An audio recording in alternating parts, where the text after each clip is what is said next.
Olá, sou Alberto Elisa, professor de psicologia, professor de hipnose. E tem uma dúvida que eu sempre recebo nas minhas redes sociais. Será que seria possível que alguém cometesse um crime hipnotizado? E mais que isso, pensando no direito penal brasileiro, será que existe brecha para isso? E para responder essa pergunta, convidei o grande Dr. Túlio Viana, professor da UFMG, mas depois da vinheta.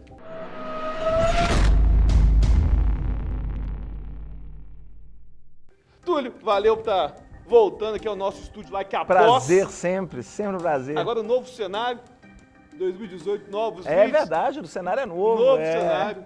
Não estamos gravando agora com uma câmera, com uma lâmpada pendurada na sala de casa.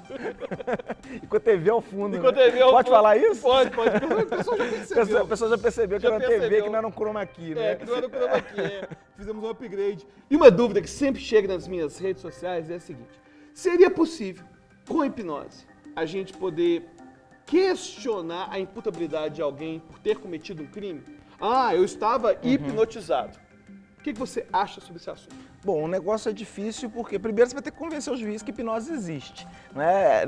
Talvez aí para você que dá aula de hipnose é algo muito tranquilo, algo muito fácil das pessoas entenderem que existe. Mas a maioria das pessoas isso ainda é algo bastante pouco provável, as pessoas não acreditam. Então o judiciário é muito conservador, você teria que ter esse trabalho de primeiro de convencer o juiz que existe. Se convencesse ele que existe a hipnose e mostrasse que o fenômeno existe, aí nós teríamos um outro problema, que comprovar que aquele fenômeno existiu naquele momento, naquele caso concreto. O que do ponto de vista probatório é difícil de fazer. Né? É muito difícil de você conseguir convencer o juiz de que aquela pessoa naquele momento estava hipnotizada. Não é impossível, né? Porque você pode ter outras provas, você pode ter testemunhas, às vezes você tem uma gravação do sujeito hipnotizando, alguma coisa do gênero, mas isso vai depender de outros instrumentos de prova, nem sempre estão disponíveis. Então já temos dois problemas. Primeiro, Sim. a gente vive numa bolha, inclusive eu vivo numa bolha enorme que no meu mundo todo mundo acredita em hipnose, sabe? Sim. Então... Você vê uma pessoa alucinando, como eu acho isso acha normal, né? Quem nunca, normal, né? Quem nunca viu alguém alucinando? Então tem esse primeiro problema que é mostrar para o juiz que hipnose realmente existe. Sim, Agora, isso você poderia fazer por meio de perito, né? Mostrando artigos científicos para ele, aquela coisa toda. Mas convenhamos, isso ainda exige uma demonstração em juízo, não é simplesmente aí você ia ter que chegar lá... fazer a mão colada com o júri. Isso é se, legal, fosse isso, crime, hein? se fosse crime de júri, talvez você tivesse que fazer Isso a é mão legal. colada. Faz a mão colada com tudo, tira a voz do juiz. Ô juiz, junta a mão. É um caso concreto bem hipotético. Vamos supor que eu consigo realmente provar para o juiz que hipnose existe. E mais que isso, que eu tenho uma prova que houve uma hipnose. Vamos supor que tem um circuito de TV. Sim. Eu quero saber pelo seguinte, porque ainda poderia se alegar que o sujeito passou pela hipnose, mas quis fazer o crime, né? Sim. Existe um problema aí de poder acessar o estado hipnótico. Sim. Mas vamos supor que fosse possível isso. Existe brecha, existe alguma possibilidade do direito brasileiro criar um precedente em relação a isso? Aí o que acontece? Se numa situação como essa, por exemplo, que eu tenho uma câmera filmando o sujeito, hipnotizando o outro e mandando ele praticar um crime. Aí vem sempre aquela questão, se aquela pessoa que está sob efeito da hipnose, ela tem ou não vontade própria. E aí não cabe aos advogados ou aos juízes dizer isso. O que nós faríamos é chamar o quê? Peritos. Não é chamar o Alberto Elízola lá e perguntar para o Alberto Elízola se isso seria possível. Talvez a ciência não tenha ainda uma resposta para isso. Talvez nem as pessoas que trabalham com hipnose tenham essa resposta. Mas se não houver uma resposta clara, aí nós vamos aplicar um princípio básico do processo penal, que é o indúbio pro réu, que em bom português na dúvida decide favoravelmente ao réu. Né? Então, se não houver um consenso da comunidade que trabalha com hipnose sobre essa possibilidade ou não da pessoa agir de acordo com a vontade dela, deve-se decidir favorável ao acusado e o acusado vai ser absolvido.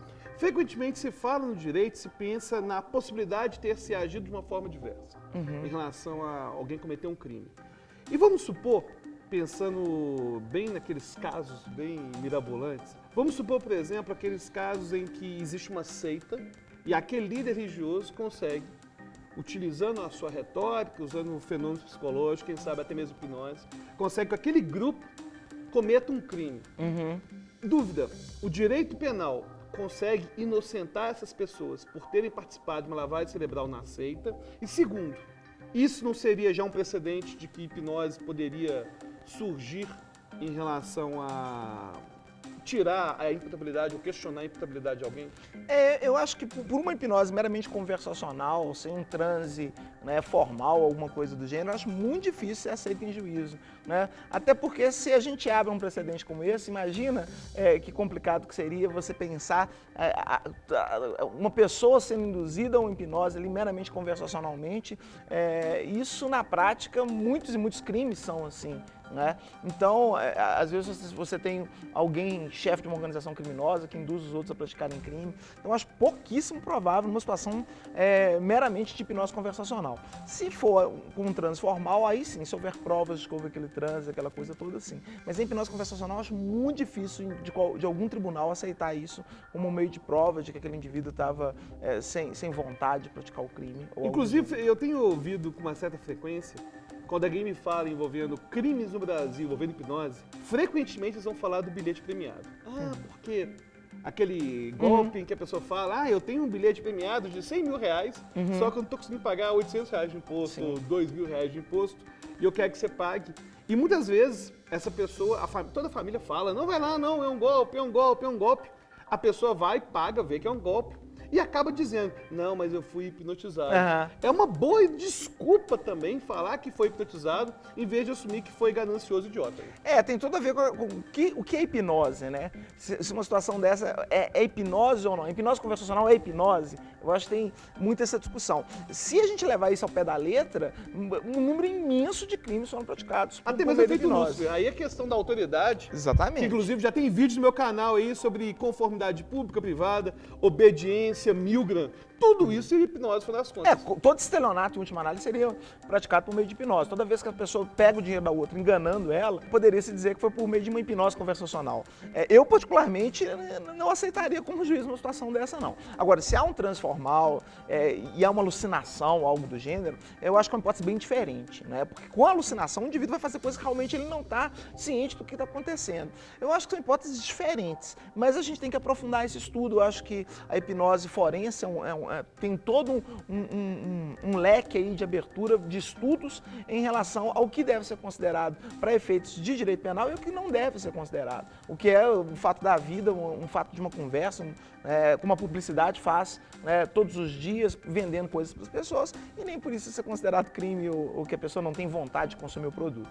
Inclusive, por falar em alucinação, eu tenho feito uma pergunta que eu falo que seria bom você também fazer para quem você hipnotiza. Quando a pessoa alucina, eu tenho perguntado o que você viu. E eu descobri que a porcentagem de pessoas que realmente alucinam é mínima.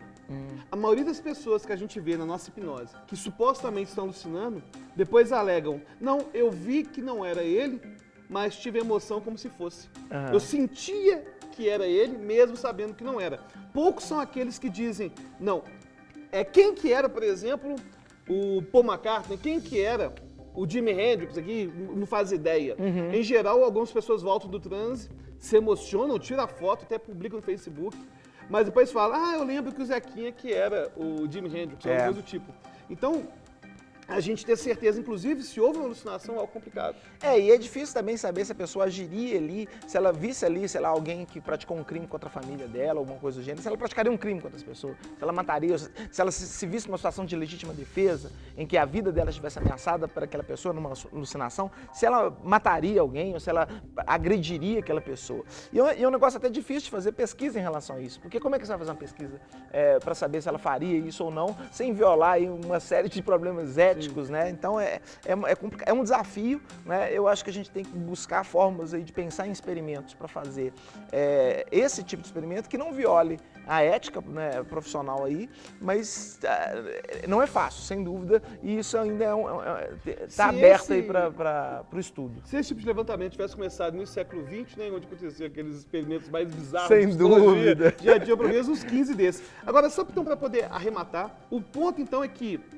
aí existiria uma perícia, caso a hipnose clássica, formal, uma alucinação, enfim. Agora, existe alguma menção à hipnose no Código No código, Penal, não existe. Diretamente, não. Hipoteticamente, a gente pode pensar, inclusive, em situações que excluam o próprio dolo, que é a própria vontade do sujeito praticar o crime. Mas isso não existe ao pé da letra na lei, o que não impede de ser utilizado. Né? Agora, insisto, eu acredito, pela experiência que eu tenho em forense, que a maioria dos juízes não vão acreditar no fenômeno hipnótico. Esse é o primeiro passo.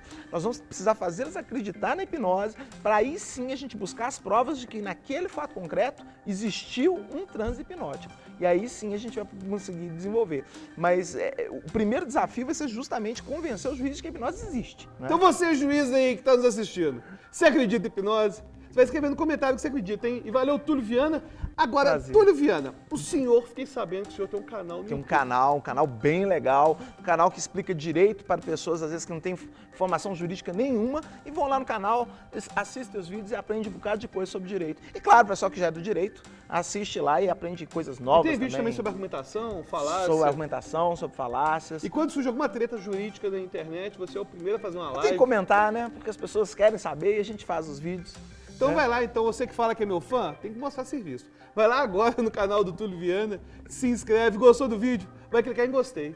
Vai inscrever-se no canal Alberto Delisva. Vai compartilhar esse vídeo com seus amigos e até a próxima.